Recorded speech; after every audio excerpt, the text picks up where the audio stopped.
Trauma is like that half-eaten plate of food you've hidden under your bed. It violated your taste buds. You didn't like it, but you were too scared to say anything and not eat it. Self-preservation compelled you to fake like you did and hide any evidence to the contrary. It's been there a while now. You could have taken care of it sooner and tossed out what remained, but the fear was just too much. You didn't want to be a burden or seem entitled because now you're the picky eater. Don't you know there's children starving for the same luxury you're wasting? You didn't want to disappoint anyone. You really didn't. You didn't want to make any more trash that needed to be taken out on account of you. You didn't want to make any more dishes that needed to be washed just because of you. That's more garbage bags and dishwashing liquid that'll need to be bought. Not by you. You didn't want to hurt anyone's feelings for not cleaning the plate by eating every morsel. So you see, you're doing them a favor. I get it. I get you. But look, now that trauma or plate of half-eaten food is rotten, misery loves company, and now you have flies buzzing around overstaying their welcome. At least you can make somebody happy. But it stinks. Now the stench is affecting everyone around you. Everyone but you, because you've grown nose blind to the aroma of fermented cheese and meat that's been out too long. Yet you can't seem to understand why you keep attracting these creepy, crawling parasites.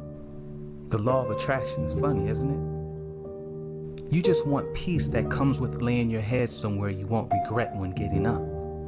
If you finally do something about it, now you have to answer why you were so stupid and irresponsible to not do what you know you were supposed to do.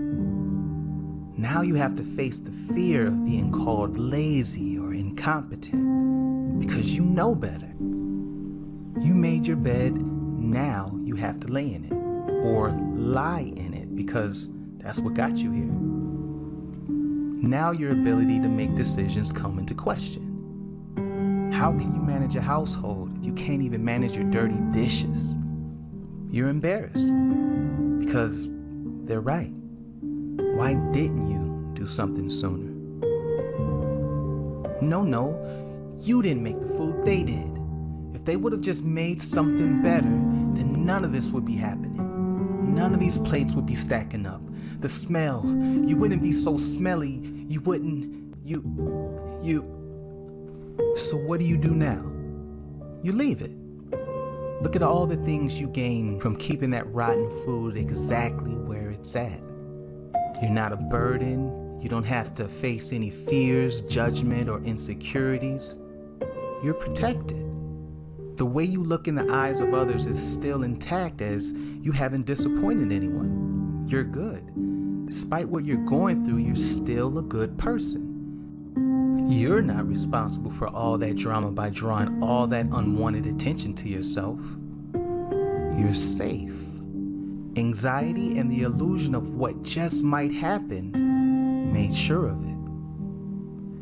Yet we all can tell something doesn't quite seem right. That smile you put on your face or that air freshener doesn't quite cancel that pungent odor in the air.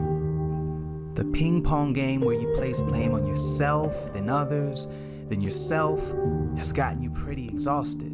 You just want to sleep, the long sleep, but you can't.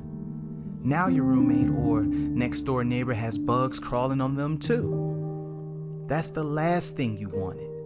You feel terrible. But there you are smiling, telling everyone you're fine. I get it. It makes sense how you got here. Now it's time for you to forgive yourself for not doing something sooner. It's time for you to forgive yourself for being too weak to make a move. It's okay. We're all just doing the best we can with the tools we have. Put that old food over the trash can and let it go. One rotten piece at a time. Take out your garbage. Put that bag made of polyethylene over the dumpster and let it go. Open the windows, wipe down what's left with some cleaning materials. Take your time. You can still turn this around. This is not just any story. This is a true story. This is my story. And I'm still here. Trauma is like that half-eaten plate of food you've hidden under your bed. How much is it worth for you to keep it there?